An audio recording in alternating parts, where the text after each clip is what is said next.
La cuestión de Palestina. La cuestión de Palestina y los 75 años de ocupación de la tierra de una antigua nación, el desplazamiento de la mayoría de los habitantes nativos de esa tierra, la represión y humillación de su pueblo no es una causa palestina-israelí o una cuestión árabe-israelí o incluso una cuestión musulmana israelí. La causa de Palestina es una cuestión de la humanidad y de toda la comunidad internacional. Y por lo tanto, todos los países y cada una de las personas, cada uno de nosotros somos responsables de poner fin a esta situación inhumana y vergonzosa. Lo que está pasando hoy en Gaza es motivo de profunda preocupación, pesar y vergüenza para la humanidad. Han pasado más de 7 décadas desde que una nación gloriosa ha sido privada del derecho a la autodeterminación y de otros derechos humanos básicos, y su tierra y su hogar han sido ocupados. Durante este periodo, el régimen sionista cometió los más atroces crímenes de lesa humanidad, crímenes de guerra y genocidio contra el pueblo oprimido de Palestina, sin que muestre el más mínimo respeto por las leyes y normas del derecho internacional, bajo el total apoyo de los Estados Unidos, el cual ha protegido a este régimen frente a cualquier responsabilidad y castigo. Señoras y señores, en los últimos 6 meses, más de 32,000 personas en Gaza, entre ellas 13,000 niños y 10,000 mujeres, han sido asesinadas y 50,000 han resultado heridas a mano del ejército israelí, y más del 40% de las zonas residenciales fueron destruidas. El apoyo incondicional a Israel por parte de algunos países, especialmente los Estados Unidos, ha sido uno de los principales factores para que este régimen se sienta más desenfrenado para seguir cometiendo sus crímenes. Estimada audiencia, la República Islámica de Irán apoya firmemente la resistencia del pueblo palestino en su derecho a la libre determinación. Se trata de una posición humanitaria y consciente basada en las normas de derecho internacional y la Carta de las Naciones Unidas. El derecho a la libre determinación y el respeto de los derechos elementales de los pueblos bajo ocupación es una de las reglas fundamentales del derecho internacional, claramente reconocida en la Carta de las Naciones Unidas y considerada una de las bases sólidas del derecho y las relaciones internacionales modernas. La resistencia del pueblo palestino contra la ocupación es su defensa legítima y legal contra la opresión y la agresión. El derecho a la legítima defensa también es un derecho claramente reconocido en la Carta de las Naciones Unidas, el derecho internacional. La nación palestina, como una nación que ha sido injustamente privada del derecho fundamental a la libre determinación y está bajo la constante agresión, sin duda tiene derecho a defenderse y resistir a la ocupación y la opresión. Desde el punto de vista de Irán, la operación de Hamas del 7 de octubre de 2023 es un símbolo de una acción espontánea y natural del pueblo palestino para defender sus derechos inherentes y su dignidad humana. Y es una reacción contra la opresión y agresión prolongada de los usurpadores contra el pueblo inocente de Palestina. Irán es consciente de sus responsabilidades respecto de la paz y la seguridad internacionales y al mismo tiempo persiste en su posición de principios de apoyo al derecho legal y humano del pueblo palestino a defenderse, a resistir frente a la ocupación y violencia, por lo cual ha pagado y sigue pagando los costos de su apoyo a Palestina. Israel, atrapado en la pantano de Gaza, no ha podido vencer a un pequeño grupo de resistencia durante 6 meses y está tratando de expandir la guerra de Gaza en convertirla en una guerra regional. El ataque de un avión militar israelí con bombas estadounidenses al consulado iraní en Damasco, considerado territorio iraní, es una acción peligrosa para ampliar la guerra, para expandir la guerra. Por supuesto, la República Islámica de Irán no es un país que deje estas acciones sin respuesta y definitivamente hará que el régimen sionista se arrepienta de este crimen. Pero, por supuesto, la respuesta de Irán no debe considerarse como un intento de expandir la guerra. Irán intentará que esta guerra no se convierta en una guerra regional. Amigas y amigos, estamos seguros de que en esta guerra desigual y impuesta por Israel, el pueblo de Gaza finalmente no saldrá derrotada. El pueblo palestino obligará a Israel a aceptar un alto el fuego permanente. Sin embargo, en nuestra opinión, aceptar un alto el fuego es un paso necesario, pero no es una solución definitiva a la cuestión palestina. La solución final es poner fin a la ocupación total de la tierra palestina y sacarla de las garras del sionismo, que seguramente se hará realidad más temprano y tarde. Finalmente, quisiera agradecer a la audiencia por su atenta escucha y a los organizadores de este evento por invitarme para exponer la posición de mi país y mi gobierno.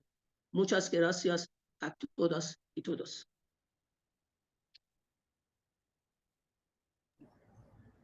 Señor embajador, muchísimas gracias a usted. Muy valiosas sus ideas e intervención en esta tarde. Para continuar, muchas gracias a usted. Para continuar tenemos la intervención de Ángel Enrique Arias Barriga, académico, economista, magíster en Relaciones Internacionales, subsecretario de Asia, África y Oceanía en la Cancillería ecuatoriana, con el tema El Estado Jurídico Internacional de Jerusalén. Por favor, tiene la palabra.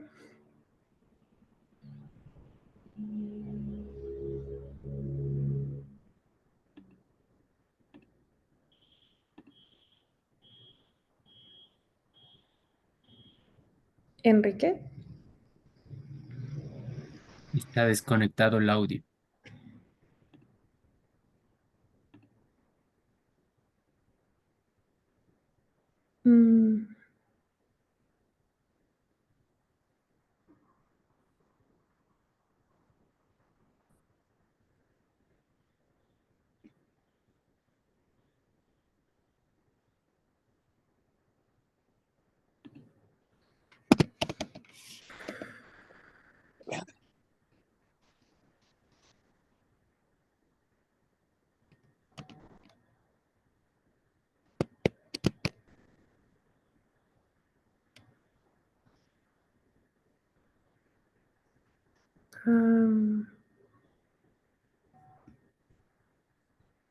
Ahora.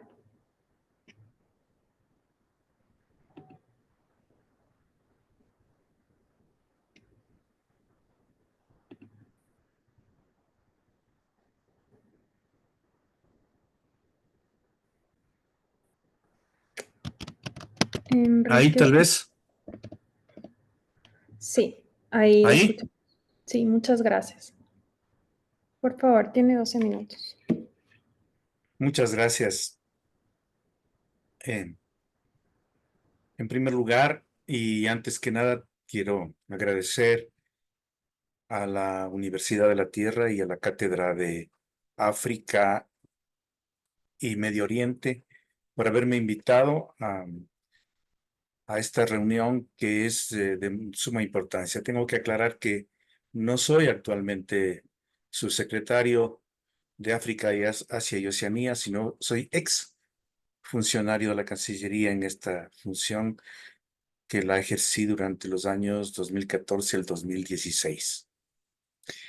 En primer lugar, quiero saludar a, a la celebración de esta fecha importante, Al-Quds, que tengo entendido que cada año se celebra desde el año 1979, el último viernes del Ramadán, y que esta fecha está designada precisamente a mantener viva la causa del pueblo palestino por su autodeterminación y pues las preocupaciones del mundo entero y en particular de la comunidad musulmana. A lo largo de todos estos años, Israel ha intensificado sus feroces ataques a los palestinos y hoy mismo está bombardeando, matando y destruyendo al pueblo palestino y sus infraestructuras en Gaza, a tal punto de haber convertido este ataque en un verdadero genocidio, similar o peor al que cometieron los nazis con los judíos en la Segunda Guerra Mundial.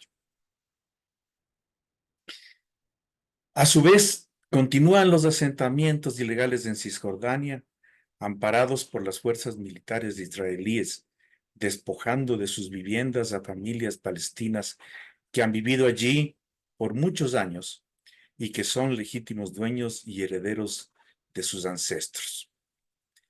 En este escenario se enmarca también la ocupación y dominio de Jerusalén.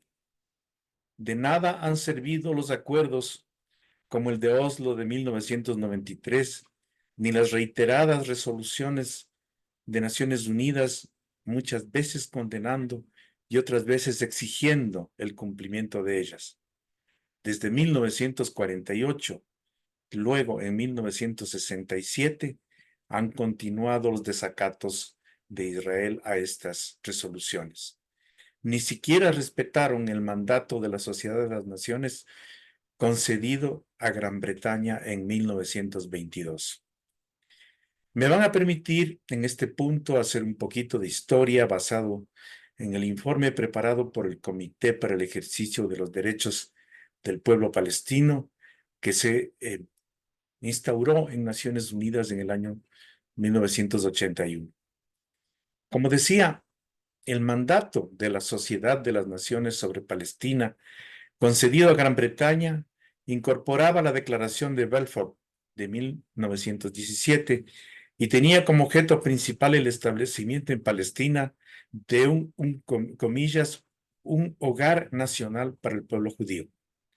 Este mandato fue concedido sin tomar en cuenta los deseos de la población palestina que requería de un pacto social, atendiendo a que Jerusalén era considerada una ciudad sagrada también para los musulmanes y los cristianos, y a que la población palestina estaba constituida en su mayor parte por árabes, musulmanes y cristianos. El mandato asumió toda la responsabilidad de, entre comillas, conservar los derechos exigentes de todos los lugares sagrados.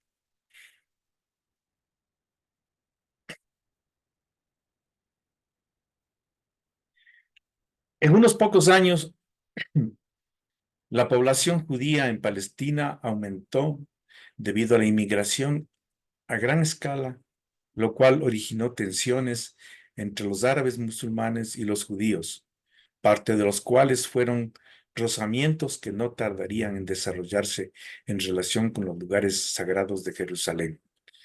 En 1929 se produjo un grave estallido de violencia en relación con el Muro Occidental, o llamado Muro de las Lamentaciones, de las ruinas de los antiguos templos judíos, el lugar más sagrado del culto judío, pero también el lugar más sagrado para los musulmanes en Jerusalén. Una comisión internacional designada en virtud del artículo 14 del mandato de Balfour, con aprobación del Consejo de la Sociedad de las Naciones, investigó las reclamaciones de las dos comunidades religiosas en Jerusalén y la decisión sobre la cuestión fundamental de los derechos religiosos del Consejo de las Naciones, y que fue en los siguientes términos. Comillas.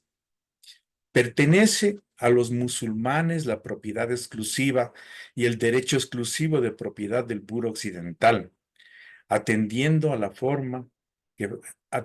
que forma parte de la zona de Aram el Sherif. También pertenece a los musulmanes la propiedad del terreno situado al frente del barrio Magreb, frente al muro. Los artículos de culto que los judíos puedan tener derecho a colocar cerca del muro, ya sea de conformidad con el presente veredicto o mediante acuerdos a que se llegue entre las partes, no serán considerados en ninguna circunstancia ni tendrán los efectos de establecer respecto a los mismos ninguna especie de derecho de propiedad al muro y al terreno adyacente. En su informe, la comisión señaló que al presentar su caso a favor del derecho de ejercer el culto en el muro occidental, los judíos, entre comillas, no reclamaban derecho de propiedad alguno sobre el muro. Cierra comillas. El fallo prescribía respecto de ambas comunidades religiosas determinados derechos y obligaciones subsidiarias y que se convirtieron en ley el 8 de junio de 1931. La inmigración en masa que tuvo lugar bajo las políticas de organización sionista aumentado por todos los judíos europeos que buscaban refugio por la persecución nazi, incrementó la proporción judía con respecto a la población palestina y dio lugar a una creciente hostilidad entre judíos y árabes que culminó en la rebelión palestina de 1937 a 1939. La Comisión Real de Gran Bretaña, aduciendo, entre comillas, la fuerza de las circunstancias, propuso la partición de Palestina en un Estado árabe y un Estado judío. En vista de la santidad de Jerusalén y Belén, para los tres credos, la Comisión estableció que los lugares sagrados serían, según palabras del Pacto de la Liga, una misión sagrada de civilización. Propuso en ese sentido un enclave que abarcará a Jerusalén y Belén y comprendiera todos los lugares sagrados, con un corredor hacia el mar que terminara en Jaffa, al que se daría carácter internacional, con arreglo a un nuevo mandato a reserva de la supervisión de la sociedad. Este primer plan de partición de Palestina y de internacionalización de Jerusalén fue invalidado por los acontecimientos políticos y militares posteriores. Después de la Segunda Guerra Mundial, Gran Bretaña se declaró incapaz de resolver el conflicto de Palestina y trasladó el problema a las Naciones Unidas recientemente creadas. Cuando las Naciones Unidas se hicieron cargo de la cuestión palestina en 1947, el país estaba asolado por el conflicto. Debido a su significado y a sus simbolismos religiosos, era inevitable que Jerusalén se convirtiera en centro de la confrontación entre judíos y árabes. A la sazón, un gran número de inmigrantes judíos se había asentado en un nuevo sector occidental ampliado de Jerusalén, mientras del antiguo sector oriental, incluida la ciudad amurallada, que siguió predominantemente árabe, la Comisión de Naciones Unidas, pues no había establecido que para presentar propuestas sobre Palestina se estableció que en Jerusalén existían unos 100,000 judíos y unos 105,000 árabes y otros. Debido a la situación de Jerusalén, la Comisión Especial recomendó por unanimidad que se garantizara, mediante disposiciones especiales, la santidad de los lugares sagrados y que se preservaran los derechos existentes en Palestina. El informe recomendó la partición de Palestina en un Estado árabe y un Estado judío y la internacionalización territorial de la zona de Jerusalén como enclave internacional en el Estado árabe de Palestina.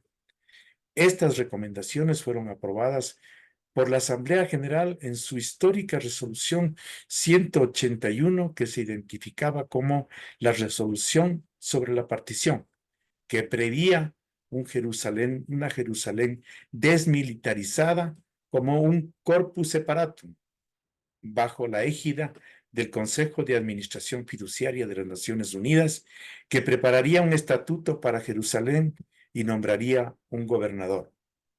Se elegiría un cuerpo legislativo para sufragio universal de los adultos y el estatuto se mantendría en vigor durante 10 años, al cabo de los cuales el Consejo volvería a examinar el plan con la participación de los ciudadanos mediante un referéndum.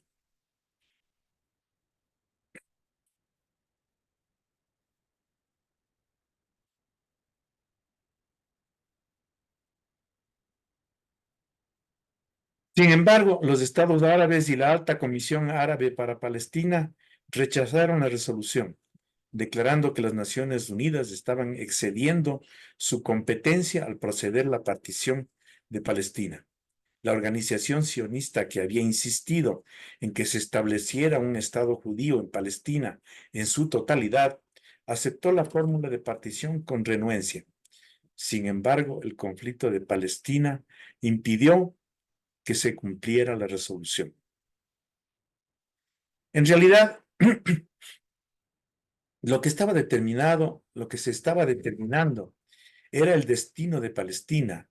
No era un acuerdo internacional, sino la Fuerza Armada la que prevalecía.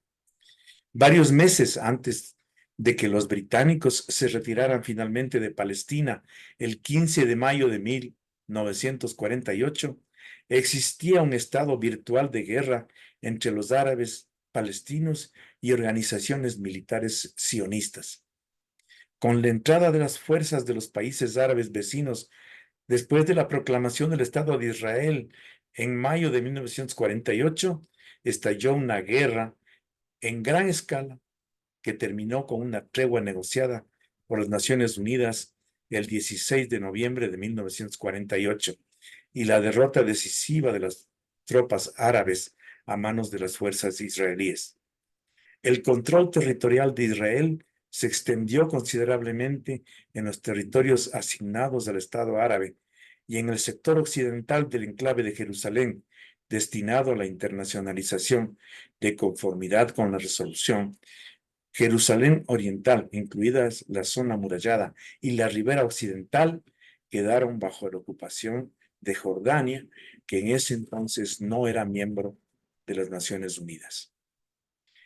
Esta división de Jerusalén fue confirmada por un acuerdo de cese al fuego entre Israel y Jordania de 30 de noviembre de 1948, que autorizaba convoyes a un contingente israelí de ocupación del monte Scopus en el sector jordano. La división de facto de la ciudad fue originalmente formalizada por un acuerdo de armisticio entre Israel y Jordania el 3 de abril de 1949. Este acuerdo no tenía efecto sobre las disposiciones de la resolución de partición de la internacionalización de Jerusalén.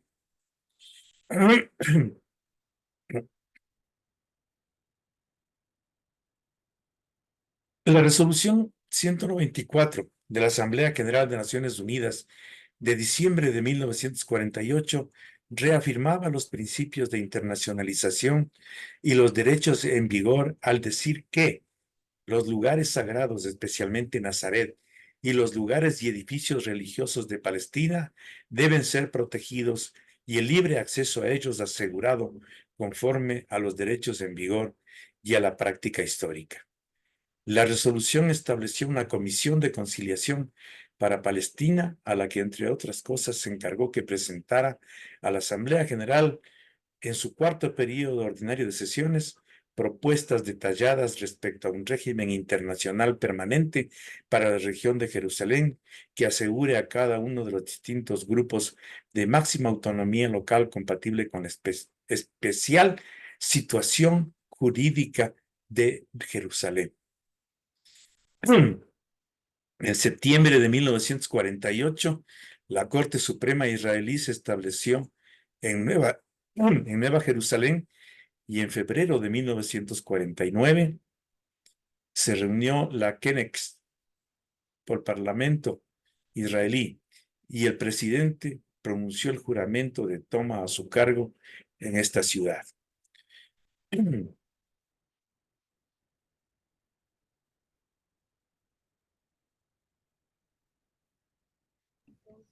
La Knesset, Estamos terminando. Muchas gracias. voy a tratar de abreviar y terminar. La Knesset proclamó a Jerusalén como capital de Israel el 23 de enero de 1950 y en 1951 los ministerios israelíes se trasladaron a la nueva ciudad. Jordania, que todavía entonces no era miembro de Naciones Unidas, tampoco adoptó medidas para ampliar su jurisdicción hacia la ribera occidental y la ciudad vieja de Jerusalén, pese a la desaprobación de la Liga Árabe.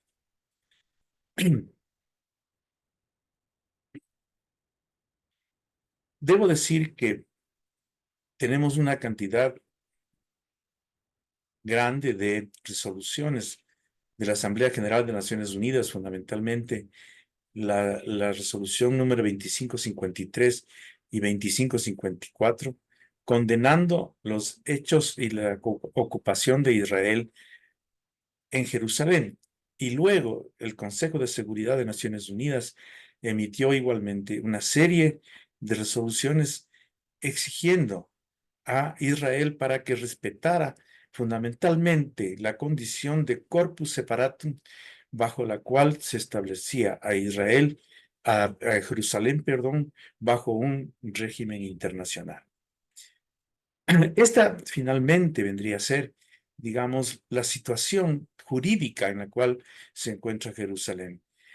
Todas las resoluciones de Naciones Unidas, tanto de la Asamblea General como del Consejo de Seguridad, aluden a que se debe respetar este corpus separatum, o sea, esta condición de una ciudad dentro de una jurisdicción que es una jurisdicción eminentemente palestina, con un régimen específico y con un reglamento específico y con una administración específica, pero fundamentalmente con el derecho a las prácticas religiosas de las tres religiones monoteístas principales que se encuentran en Jerusalén.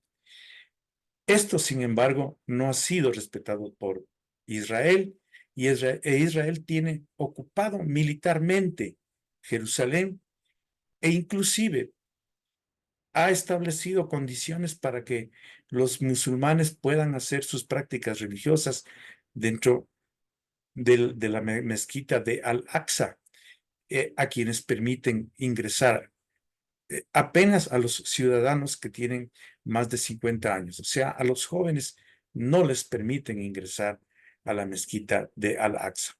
Finalmente, quiero hacer alusión al hecho de que mientras nosotros estuvimos en la Cancillería, establecimos que el reconocimiento en pleno derecho a la existencia del Estado palestino y permitimos que Palestina pueda abrir una embajada en el Ecuador y a su vez nosotros abrimos una embajada en Ramala y por lo tanto existen plenas relaciones diplomáticas hasta la actualidad entre los dos países, entre Palestina y Ecuador.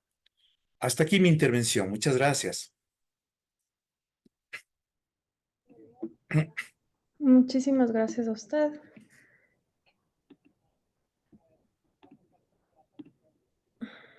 A continuación, quisiera presentarles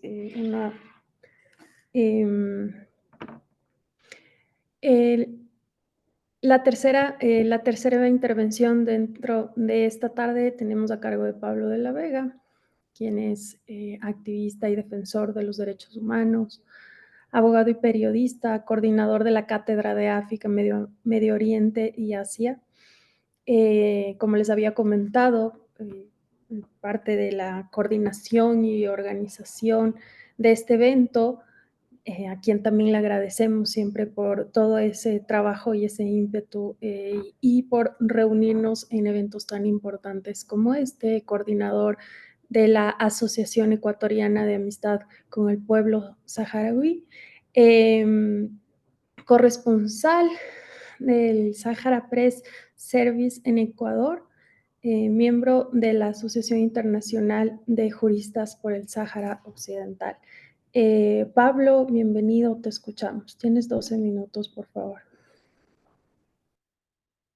Tatiana, buenos días. Gracias por esa generosa presentación. Buenos días a todos los presentes, en especial un saludo atento al embajador Ahmad Babarja, embajador extraordinario y plenipotenciario de la República Islámica de Irán, y a los compañeros y compañeras que participan en este seminario web, en este webinario.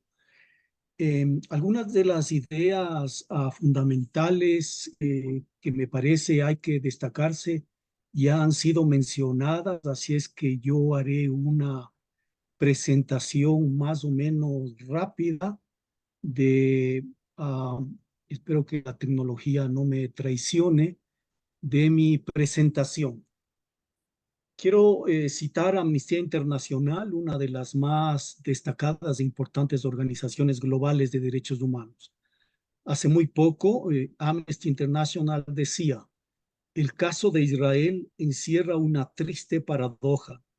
Por un lado, el Estado de Israel existe porque una resolución de Naciones Unidas le concede el derecho de existir, aun cuando puede ser este tema también de debate. Es el primer Estado moderno creado de esta manera. Por el otro, el Estado de Israel no deja de vulnerar sistemáticamente todas y cada una de las resoluciones de esa misma organización que le dio la vida, que le reconoció la legitimidad de su existencia.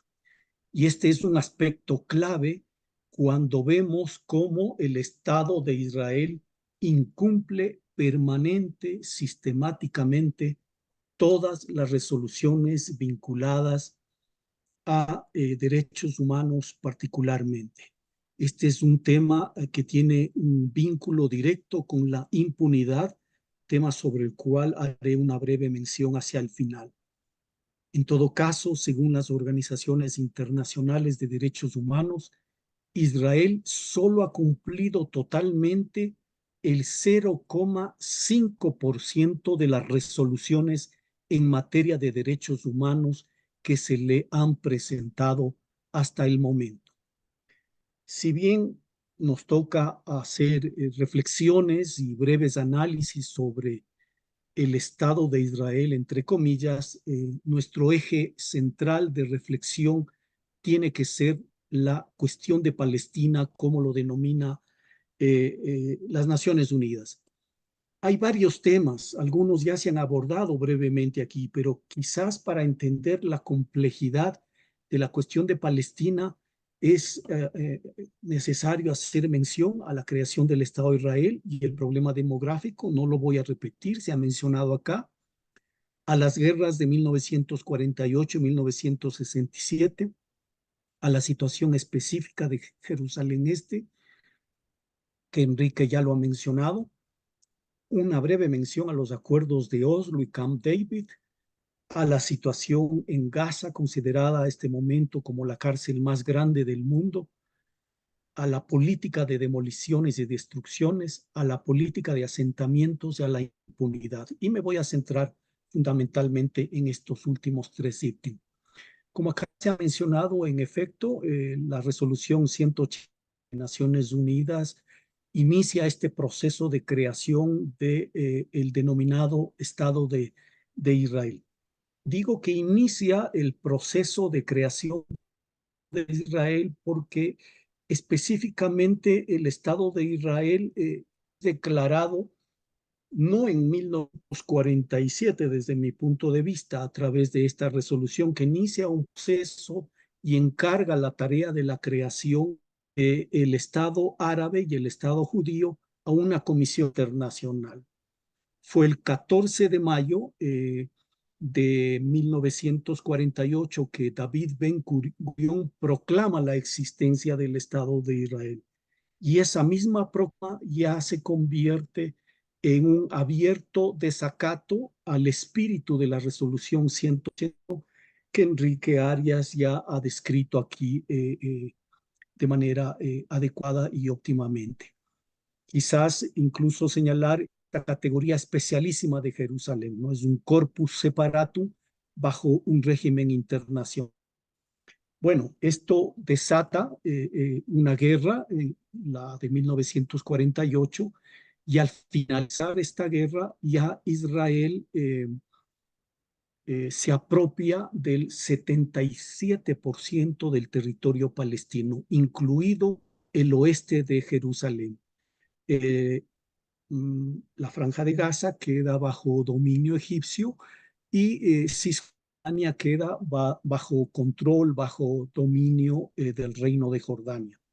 En ese momento incluso se habla del denominado Plan D, que fue un plan militar sionista, que está claramente interpretado como la estrategia militar que tenía como propósito el establecimiento de un Estado judío, al margen inclusive de las decisiones de Naciones Unidas y del espíritu de la resolución 181. Recordar que David Ben-Gurión fue uno de los líderes de la Haganá, un grupo terrorista sionista culpable de haber iniciado la Nakba, esta catástrofe, este desplazamiento masivo de alrededor de 750,000 palestinos que buscaron refugio en territorios árabes vecinos.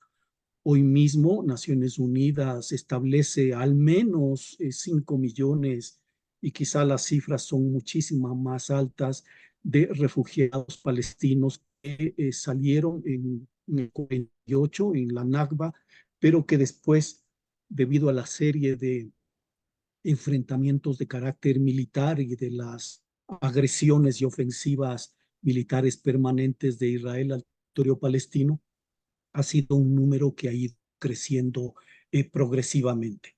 También se ha mencionado la 194, básicamente el espíritu de la resolución 194 es garantizar el derecho de retorno de los refugiados palestinos y desafortunadamente es otra de las resoluciones que ha sido incumplida temáticamente más de medio siglo por el Estado de Israel.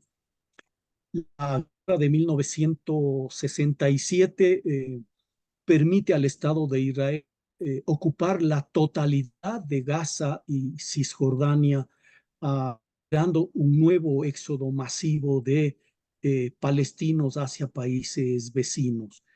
De acuerdo a algunos académicos, algunos expertos, la guerra del 67 puede ser interpretada como el inicio oficial de la ocupación y colonización a través de los asentamientos ilegales de los territorios palestinos ocupados. Sí, estoy en un Zoom ahorita, en una hora. Sí. También se ha hecho ya mención a las características especiales de Jerusalén Este o de Jerusalén Oriental, a la particularidad de la ciudad vieja por ser la cuna del islamismo, del judaísmo y del cristianismo.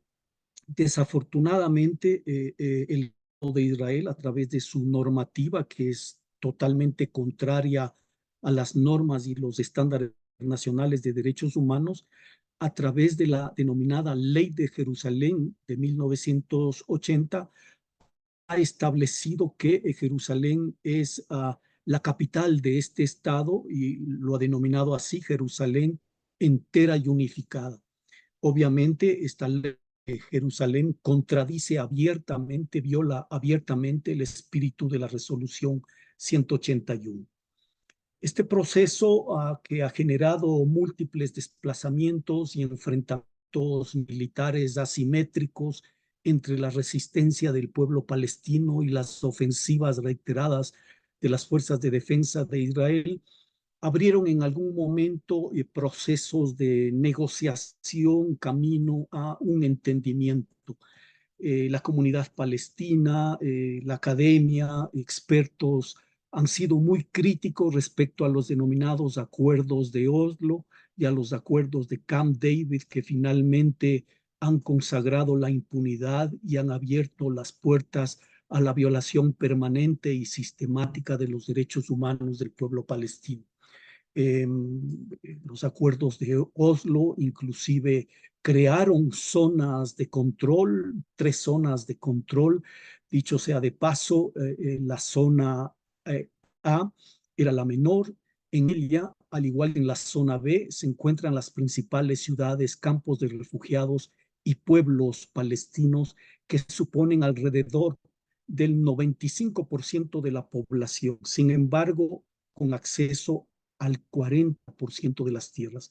Y la zona C, que es la más conflictiva, que está bajo control civil y militar israelí, que comprende el 60% de las tierras restantes en Cisjordania.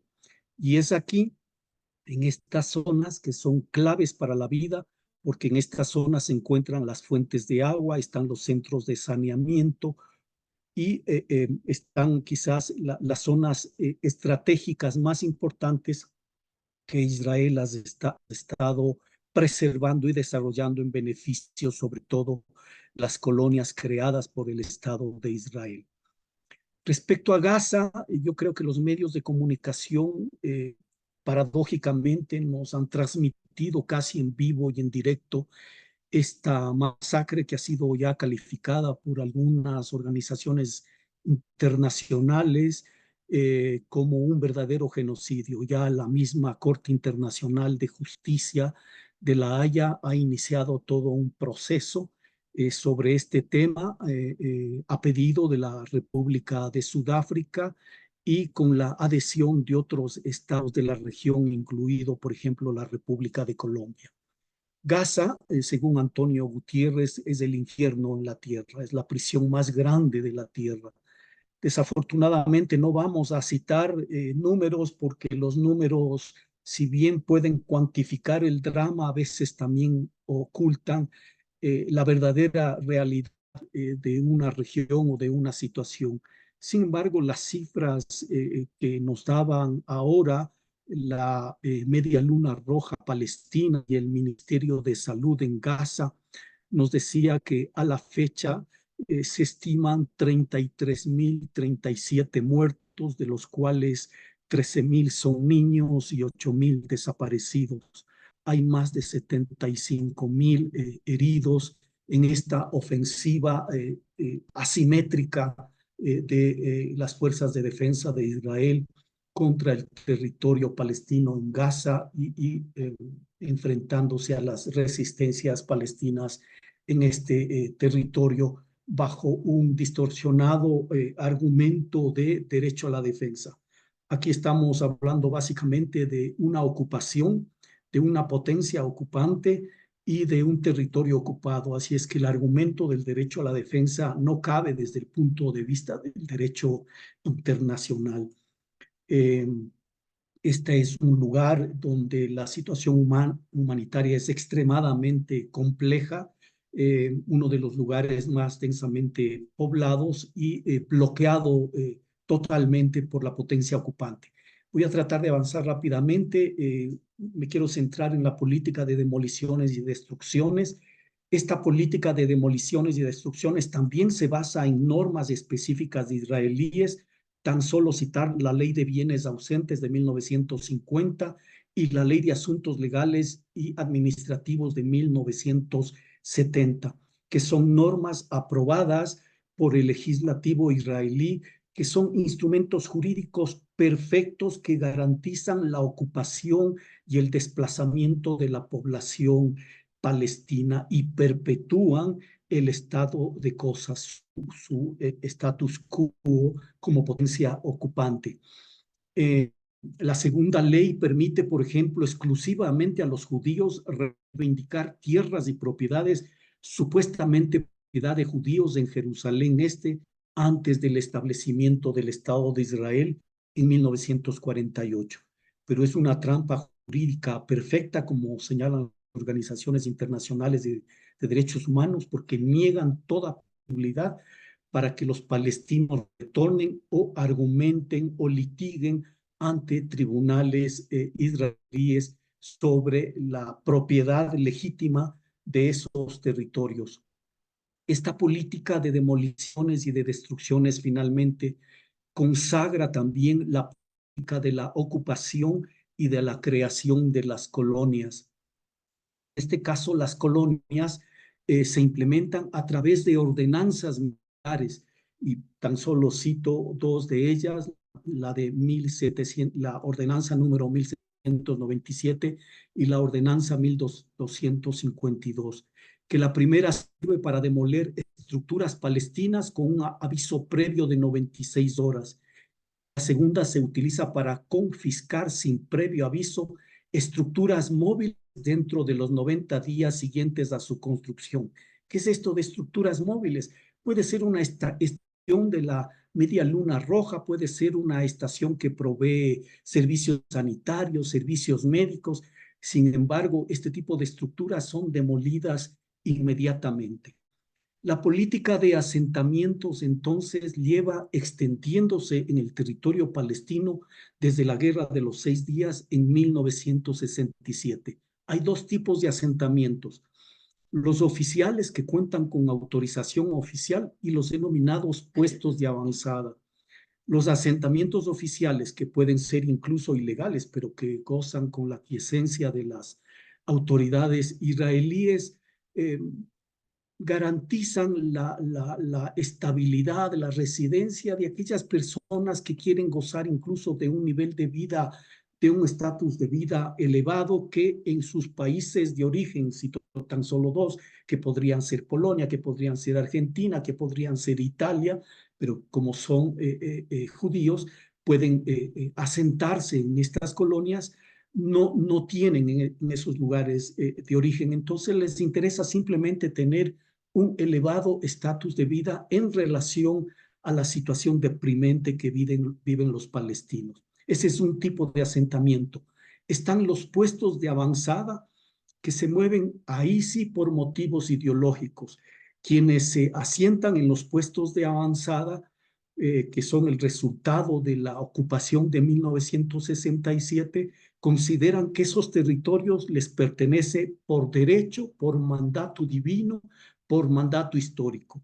Este terreno es suyo porque lo dice la Torá, todo lo demás no importa. Esto evidentemente, a breves rasgos, se consagra en una política de impunidad. Innumerables resoluciones del Consejo de Seguridad, de la Asamblea General, del Comité Especial Permanente de Derechos Inalienables del Pueblo Palestino, al cual pertenece el Ecuador, en fin, innumerables resoluciones que se incumplen permanentemente.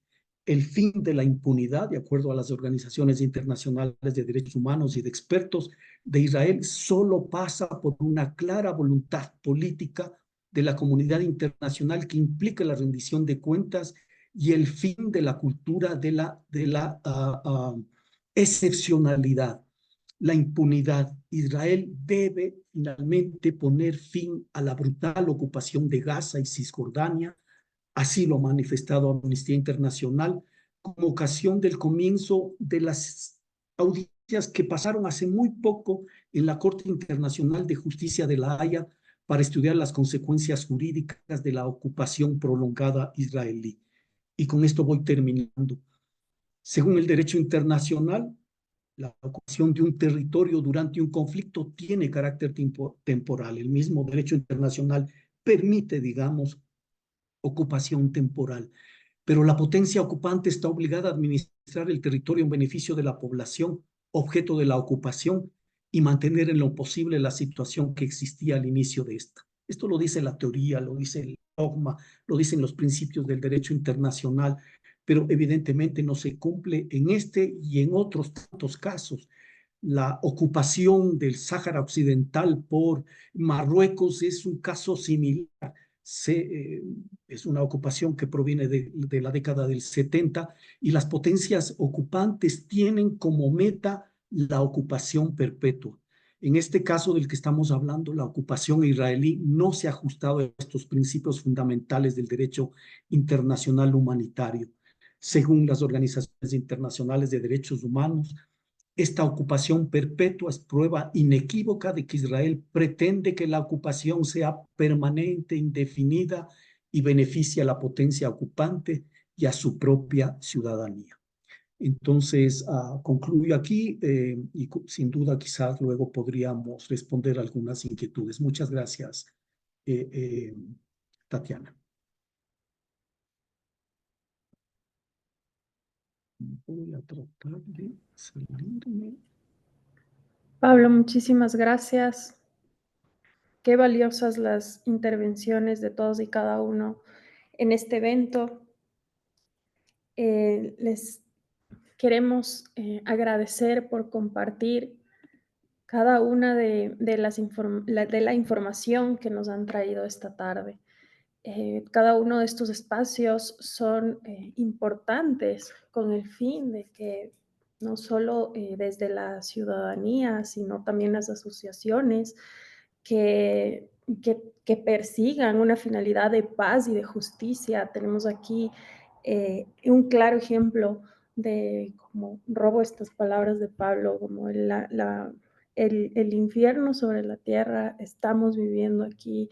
Es un pueblo que pues vemos todas esta cadena de violencia, la manifestación del excesivo uso de la fuerza, cómo podemos ocupar territorios, cómo podemos condenar a tantos niveles a un pueblo, a niños, a familias enteras, y que claro, buscar soluciones atrás de todo esto es empezar por informarnos también a cada una de las personas que se han permitido y se han dado un tiempo en compartir toda esta información que nos han brindado. Podemos también ver que podemos ayudar de cada uno de nuestros espacios, también solicitar una solidaridad, un apoyo constante al pueblo palestino por esta lucha que también están llevando por su libre determinación, que ya pare y cese toda esta ocupación, este régimen, este desplazamiento que lo hemos escuchado, que se están viviendo. Y evidentemente, pues incluso la liberación de los presos políticos. Así que pues se tomen medidas para garantizar, y particularmente todo lo que estamos viendo en la Franja de Gaza frente a todos estos ataques y estas represalias que nos han expresado y que estamos escuchando también.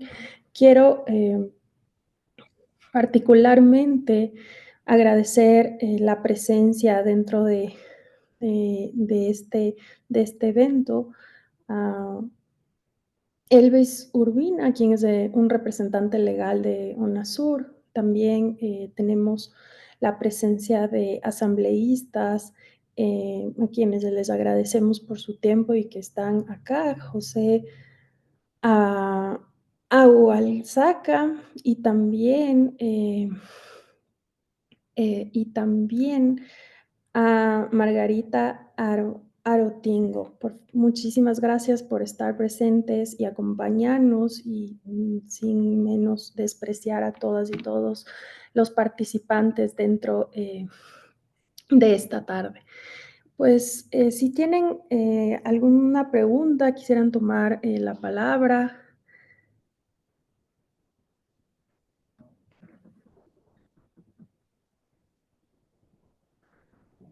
Pues muchísimas gracias. Yo creo que Verónica, perdón, si me permites. podemos pasar a la reproducción de un video que se había planificado para este momento, así que un segundo para permitir este.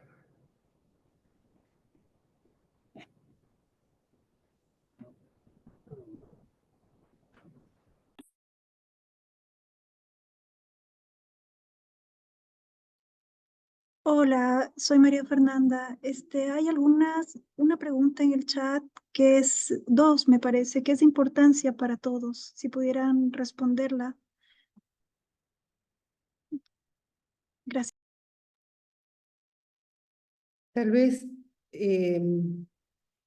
como teníamos, buenas tardes, les saluda Alicia, teníamos en el guión la presentación desde PEAPI, hay un video ahí que puede responder algunas de las preguntas y de la situación en general y luego podríamos pasar, si les parece, Tatiana.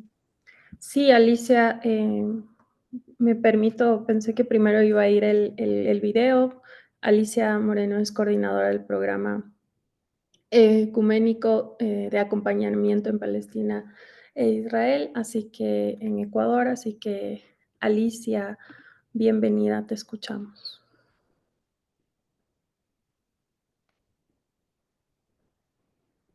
Buenas tardes con todas y todos. Sí, yo lo que mi compartir de ahora va a ser como aterrizar un poco todo esto que hemos estado escuchando, que es una situación legal y de artilugios legales que someten a la población palestina a innumerables tormentos cotidianos. Vivir la vida cotidiana significa como atravesar barreras de documentos, barreras físicas, bloqueos que aparecen saltan como canguil de la nada, o sea, todo el sistema está diseñado para desplazar por la fuerza, desplazar por el cansancio, desplazar por la historia, expulsar. Nuestro programa de acompañamiento ecuménico es un programa que fue llamado por los cristianos palestinos en el 2001. Se unieron las cabezas de iglesia y hicieron un llamado a la cristiandad para traer la alerta y llamar la atención por sobre el sufrimiento también de los cristianos palestinos, que en general son invisibilizados o utilizados como herramienta de propaganda, y ellos hicieron este llamado para que se vea su sufrimiento junto a hermanos y hermanas musulmanes, como ellos mismos lo describieron. A partir de este llamado se creó este programa de acompañamiento que lleva ya más de 2.000 personas, acompañantes de muchos países del mundo que van y están durante 3 meses haciendo tareas de acompañamiento en comunidades que viven bajo la ocupación, y también se trabaja con organizaciones israelíes que luchan contra la ocupación, por el fin de la ocupación. Entonces, primero hago una brevísima presentación del programa y de sus propósitos. Se hacen tareas esto es el trabajo dentro de Jerusalén, de la ciudad vieja de Jerusalén, de acompañamiento a niños que van a la escuela. Es un programa ecuménico, no es un programa que selecciona en función de la religión ni nada, nada que ver. Bueno, acá lo cuenta, fue establecido en el 2002 como iniciativa del Consejo Mundial de Iglesias y hay muchos lugares en donde se hace la tarea de acompañamiento. La mayoría de estos lugares están en Cisjordania ocupada y en Jerusalén Este. Y las tareas que se hacen es monitorear, reportar, como el PEAPI tiene muchísimos acompañantes en territorio, los reportes se recogen y se entregan a otras agencias que hacen uso de esto, porque a veces somos como las únicas personas en ciertas áreas del territorio, ¿no? En este momento solo estamos trabajando en Jerusalén debido a la situación que todos conocemos. Nuestro principal propósito es apoyar a organizaciones israelíes que estén en contra de la ocupación, que están por el fin de la ocupación, y apoyar y acompañar comunidades palestinas que viven bajo la ocupación, y lo hacemos a través de pedir por cambios políticos en los lugares de origen, y nuestra visión es un futuro en el que la ocupación militar de Palestina, de los territorios palestinos, Gaza, Cisjordania, Jerusalén, terminó y ambos pueblos viven en libertad y con derechos iguales, con dignidad, con seguridad, basados en el derecho internacional. Esa es un poco la visión general del programa. Entonces, ahora, a ver, ¿cómo hago para dejar? Acá está.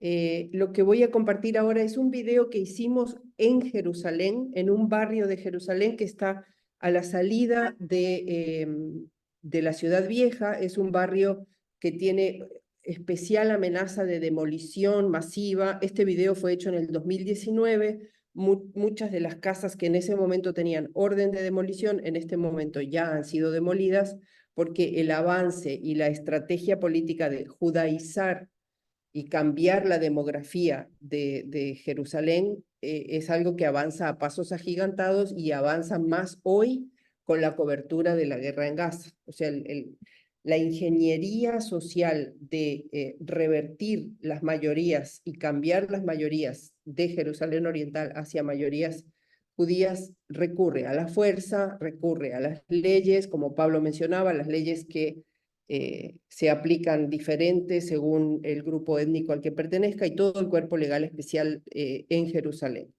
Este video fue hecho como parte del trabajo de campo de acompañantes que estaban en Jerusalén y tiene dos partes.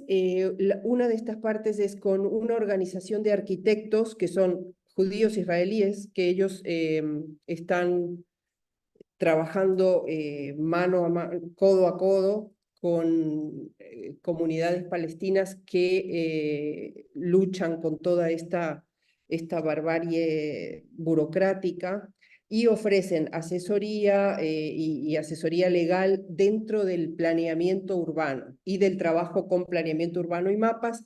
Y luego de esta entrevista y de esto se ve claramente cómo afecta a la vida de la gente el planeamiento urbano que ejerce la Municipalidad de Jerusalén.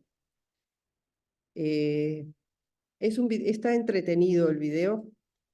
Permítanme encontrarlo en mi computadora. Acá está.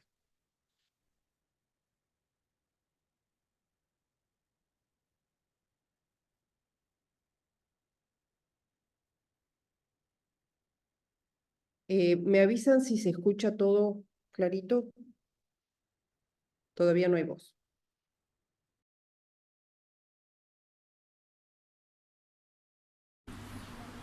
This conflict is on land.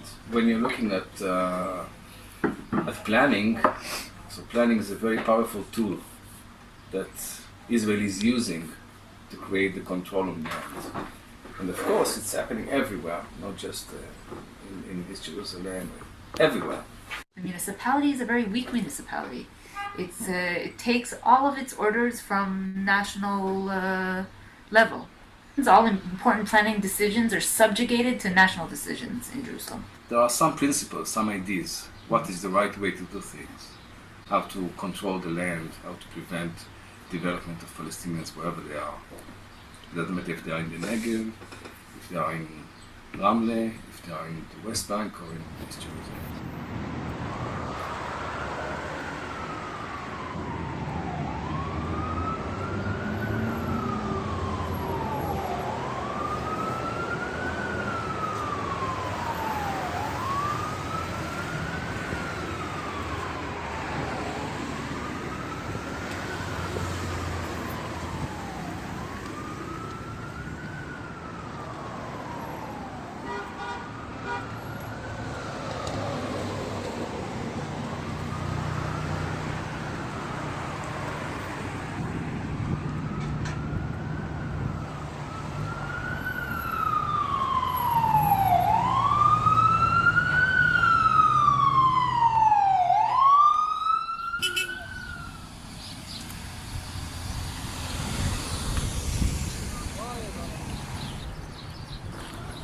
This is the Wadi Masud.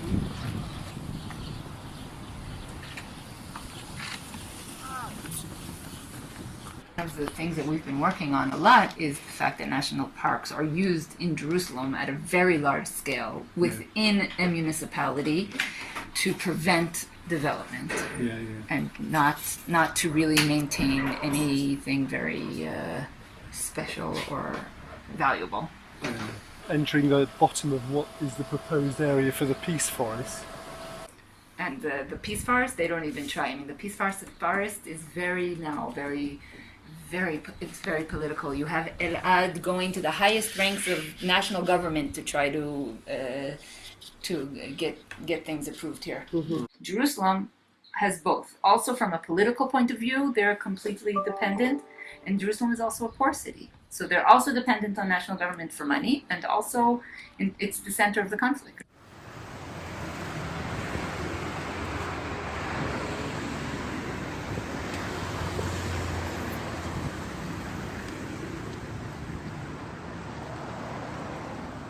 All the houses that are built on the roadside here have been built without permits. The owners say that they've tried to get permits. But the bureaucracy makes it so impossible for them. They build, they own the land, of course. They want to, we have 60 buildings. It's 60 buildings with demolition order. They're concerned with land and size, but they're also concerned with demography. And they found an area where there's a large concentration of people, and if they take it out, then they're playing also with the demographic balance all the time. We have here 22 persons. I and my wife and 4 children. My brother is 7 children, and he she was his wife, and my mother she live here. We have a sister here live with us. The 2 brothers, we live in 2 rooms. Yeah, 2 rooms each. Yeah. And because of the demolition order, you decided to demolish yourself. So what have you demolished? Here. Yeah, the roof. Yeah. 150 meters. 150 meters. Yeah. And they told us to get it out. Yeah. And also you've demolished the room upstairs. Yeah. About 40 meters maybe. And you had to do all this by your own labour. If they demolish, they make you pay the money. A lot of money. Yeah. A lot of money. And this is your land. Yeah. Yeah. How many years have you been in this land? 49. 49 years. Yeah. Yeah.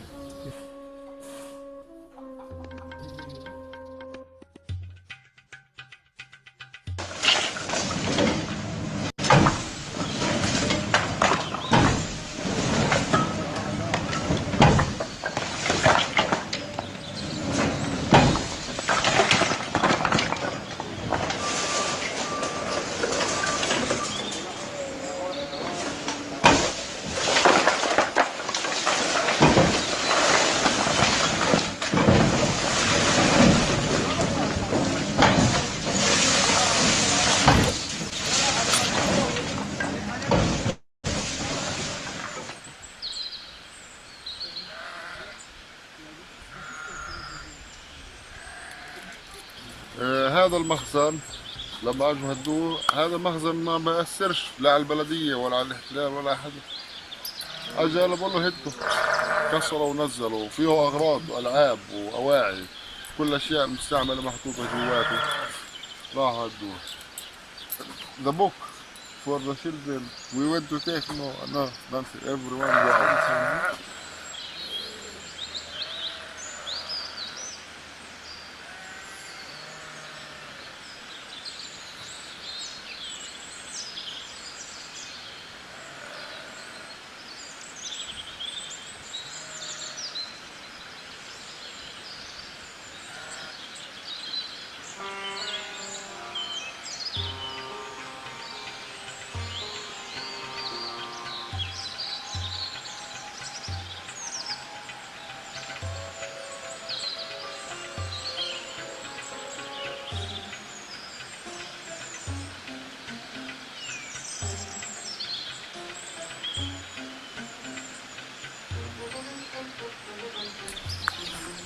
My wife and my children from his mother.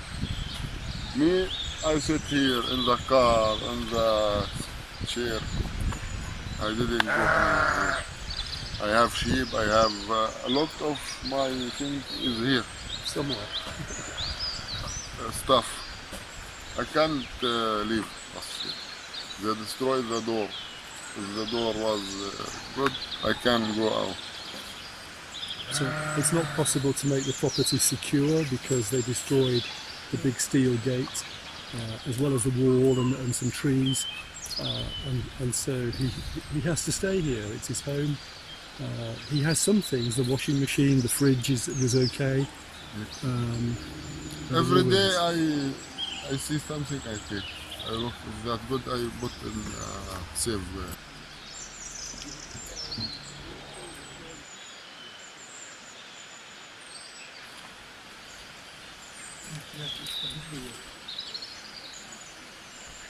This is the property of Iz Burkan, and he owns a business for the restaurant trade, and there was an apartment above, and 2.5-3 weeks ago it was all completely destroyed. It was a complete crazy mess.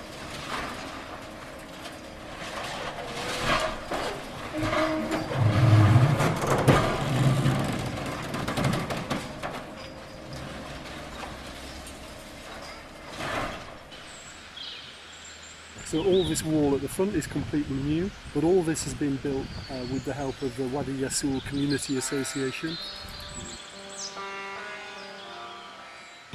Maybe for architects, what is interesting to know is that every line that you're putting on a map has some political meaning. It's not clear. It's not like just, okay, we want to develop something. Every line, it doesn't matter if it's in East Jerusalem or in West Jerusalem, have some political meaning, even in one sentence. We stayed. We didn't go out. You see, I saw. He built another home. Fantastic. He have big hope. Big hope. Yeah. I will live here. I stay here. Yeah. I didn't go.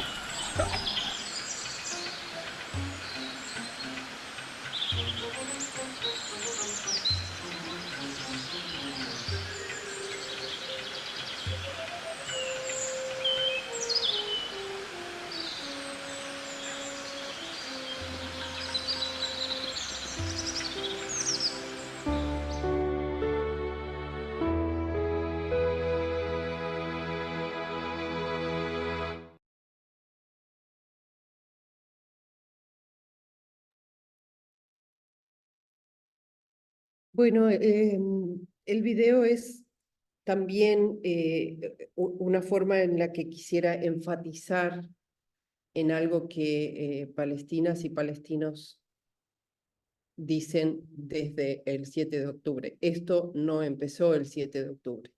Esto que estamos viendo no es en Gaza, es en Jerusalén en el 2019 y esta situación ha ido en crecimiento. Y si vamos más atrás y más atrás y más atrás, vamos a encontrar siempre situaciones de desplazamiento, con argumentos legales, con la ley que cambia de acuerdo a la necesidad de expulsión permanente, ¿no? Y como nos explicaba también esta arquitecta israelí judía, ella decía, el balance demográfico es una de las razones para mover ordenanzas en la Municipalidad de Jerusalén. Entonces, cada línea en el mapa de Jerusalén Este o de Jerusalén Oeste significa mover la demografía, expulsar palestinos, sustituirlos por habitantes judíos israelíes. Esto es lo que puedo decir desde el territorio. Nuestro trabajo es un poco ese, ¿no? Como recoger historias y poder después compartirlas en nuestras redes de influencia. Cada uno de los acompañantes que ha ido desde Ecuador, son más de 22, desde el 2011 hasta la fecha. En este momento tenemos acompañante en Jerusalén. Cada uno de ellos ha hecho como el trabajo de difundir, de contar su experiencia, de contar las historias a las que ha tenido acceso, además del trabajo concreto que se hace allá, que es como una reportería más técnica en cuanto a incidentes y demás. Muchas gracias. Muchísimas gracias. Alicia, muchísimas gracias. Gracias por compartir el video y ponerlo un poco más en imágenes, cada uno de los acontecimientos que estamos pues teniendo en este momento. Muchísimas gracias por esta intervención. Les voy a pasar algunas preguntas que ya se han estado realizando dentro del chat y también a algunos comentarios. Tenemos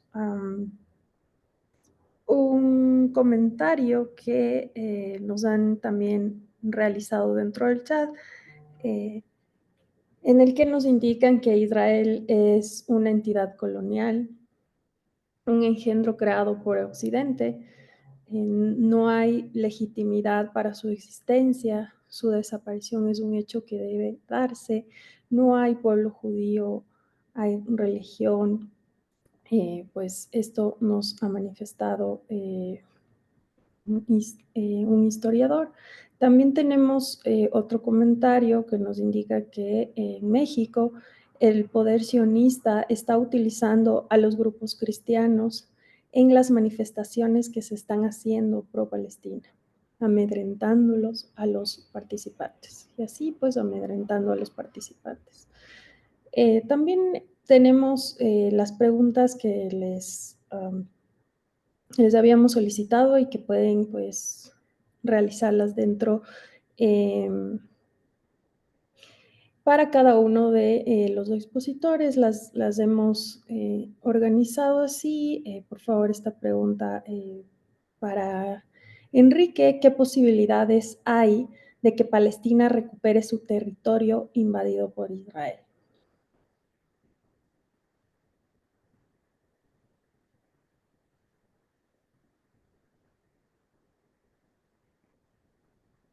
Enrique, ¿todavía nos acompañas?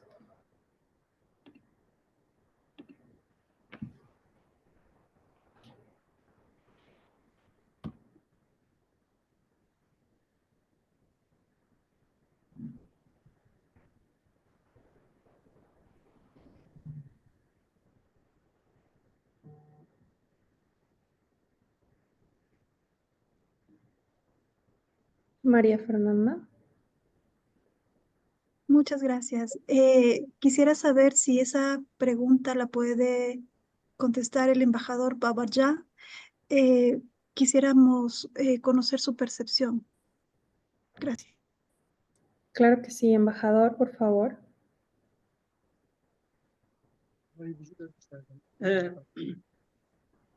Hay dos soluciones. Una solución pacífica, otro a través de operaciones bélicas.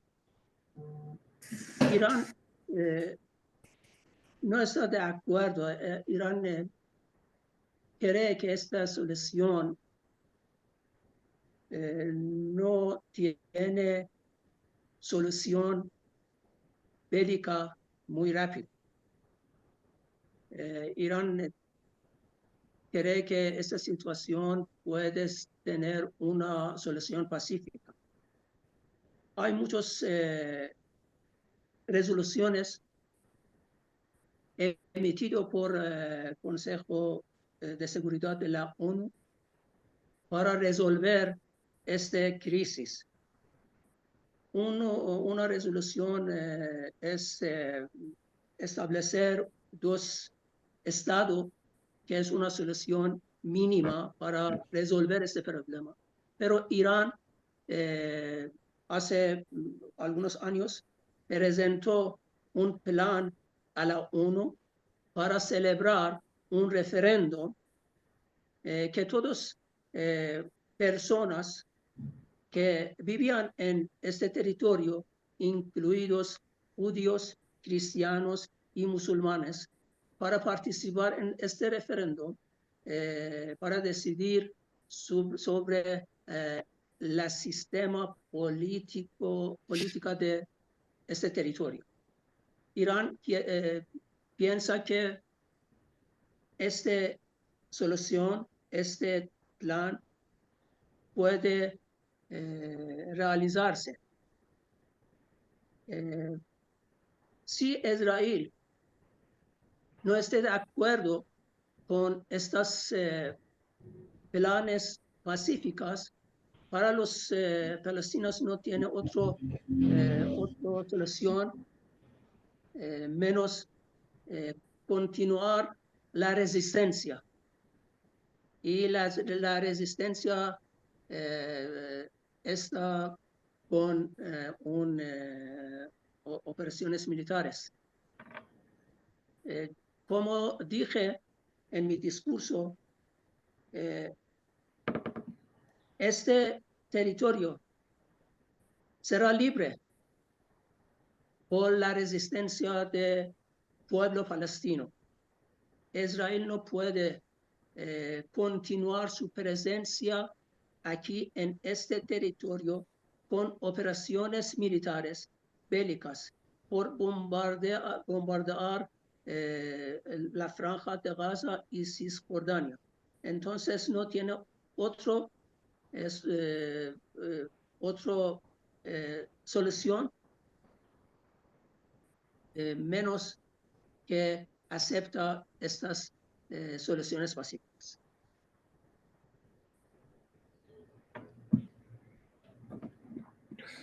Muchísimas gracias.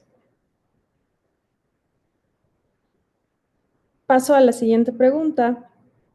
Para Alicia, ¿cómo podría ayudar desde experiencia como arquitecta urbanística para la reconstrucción de estos devastados pueblos?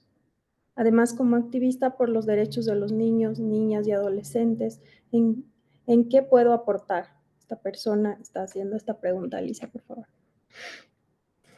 Hola, muchas gracias por esa pregunta. Yo creo que es súper importante en este momento la solidaridad en donde estemos, la solidaridad de participar junto a los que se han estado organizando, los que hemos estado organizándonos con diferentes actividades. Las personas palestinas es un pueblo sumamente instruido, educado, con muchísimas ventanas a todas las disciplinas. Tienen universidades, tienen altísima formación, tienen la capacidad de reconstruir sus propios espacios de acuerdo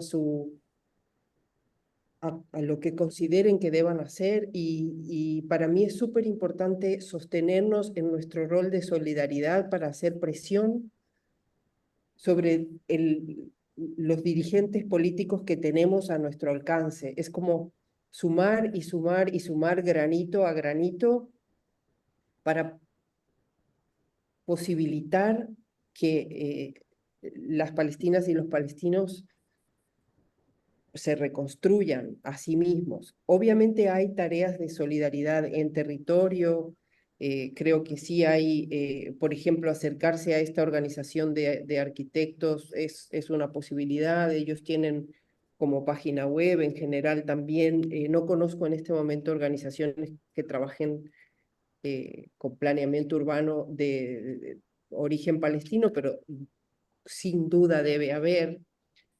Pero yo creo que Palestina no necesita la caridad, necesita solidaridad activa, y la solidaridad es donde estamos, es ahí donde hay que moverse. Eso es mi llamado, a movernos y a salir y a postear y a hacer lo que esté en nuestro alcance. Y eso también nos va a ayudar a construir comunidad en donde estemos.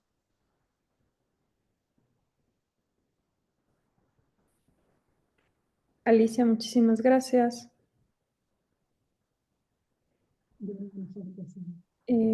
La tercera pregunta es para Pablo, por favor. Y dice, he hablado con varios curas católicos para preguntarles por qué no mencionan en las intenciones de las misas sobre Palestina, o al menos por los niños de Palestina. Algunos no contestan, otros dicen que es por jerarquía, los obliga. Pregunto, si será por la presión judía local que guardan un silencio cómplice.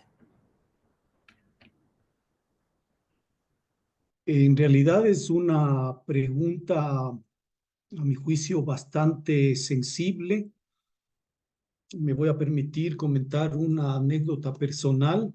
El 8 de noviembre del año pasado tuve la oportunidad, por una gentil intervención de un hombre convencido del ecumenismo en Guayaquil, cuyo nombre me reservo, tuve la ocasión de participar durante 45 minutos, probablemente una hora, entre una exposición y un foro abierto en la 154 Asamblea General del Episcopado Ecuatoriano en Atuntaqui. Estaban probablemente el 90% de los obispos del Ecuador, incluido el presidente de la Conferencia Episcopal Ecuatoriana, quienes se mostraron muy sensibles en ese momento a la situación por la que atraviesa Palestina y estaba atravesando en ese momento la Franja de Gaza. Sin embargo, en el debate, obviamente, percibí posturas de determinados obispos más cercanos a una cosmovisión filosófica y religiosa, antes que a una postura de defensa del derecho internacional y de los derechos humanos. En un cuerpo colegiado tan complejo y jerarquizado como la Conferencia Episcopal Ecuatoriana, seguimos los activistas y defensores de derechos humanos abrigando la esperanza que en algún momento la Iglesia Católica se pronuncie.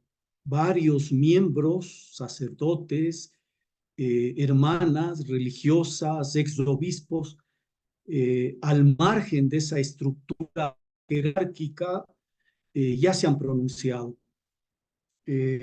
Hace pocos días, por iniciativa de distintos líderes religiosos, entre ellos la Iglesia Luterana El Adviento, comunidades religiosas, comunidades musulmanas, incluso algunos jóvenes judíos protagonizaron una marcha ecuménica, una peregrinación ecuménica que demostraba que es necesario, más allá de las diferencias y opiniones religiosas, juntarse en torno a una causa suprema como es la paz, basada en los derechos humanos, en la justicia. yo abrigo la esperanza y hago quizás un llamado público nuevo a la conferencia episcopal, a su presidente, a que es el momento de, más allá de pronunciarse, tener un rol más protagónico frente a este drama humanitario, este drama que estamos viendo con impotencia, lo que pasa desde hace más de 70 años en Palestina. Quizás me permito llamar la atención de un documento que fue firmado en el 2019 por el propio Papa Francisco. El documento se llama La Fraternidad Humana por la Paz Mundial y la Convivencia Común, que les invito a leer. La Fraternidad Humana por la Paz Mundial y la Convivencia Común, que fue firmado por el Papa Francisco, pero también fue firmado por el gran imán Ahmad Al-Tayib en Abu Dhabi el 4 de febrero del 2019. Yo creo que ahí hay muchos elementos de diálogo, de acercamiento, al menos entre el mundo cristiano y el mundo musulmán. El Papa Francisco ha hecho otros esfuerzos para juntarse con líderes religiosos de otras creencias, así es que creo que por ahí tenemos una tarea pendiente. No sé si resuelvo la inquietud, pero por lo menos dejo algunos elementos en torno a este tema. Muchas gracias.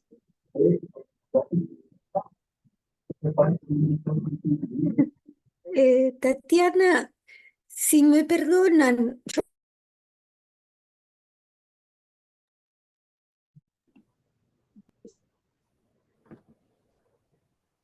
¿Cómo están? Muchísimas gracias a nuestros ponentes, gracias por sus respuestas a sí, las preguntas Tatiana, planteadas. perdóname,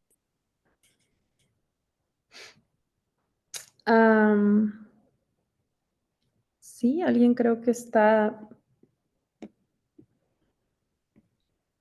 Y me parece es la compañera Norita desde Buenos Aires, Argentina. Si nos sí, podemos, Tatiana, tomar unos minutitos para escuchar a Norita, creo que es importante. te agradezco, Pablo. Claro que sí. Sí, estaba desconectada y solamente quería decirles que pertenezco a la Liga Argentina por los Derechos Humanos. Como tal, formo parte del Comité de Amistad con el Pueblo Saharaui y del Comité de Solidaridad con Palestina. Bueno, además de otras funciones que la Liga me ha dado. Yo realmente me siento muy conmovida ante la situación que se vive hoy en Palestina y bueno, trato por todos los medios y con lo que podemos hacer desde la Liga de movilizar, de hacer reuniones, conversatorios. Se han hecho infinidad de actividades en la calle. Todavía no logramos llegar a las grandes masas que se ha visto por suerte en muchos otros países, pero vamos creciendo en el tema más importante que es la solidaridad. Uno de los temas que me tiene realmente muy preocupada y que quiero expresarlo es el tema de cómo se permite, digamos, desde unos le dicen desde las Naciones Unidas o desde la comunidad internacional o desde donde sea, que sigan pasando la situación de hambruna que vive el pueblo de Palestina en este momento. Sabemos de la muerte de muchos chiquitos ya, de muchos niños y niñas por la hambruna que se está padeciendo.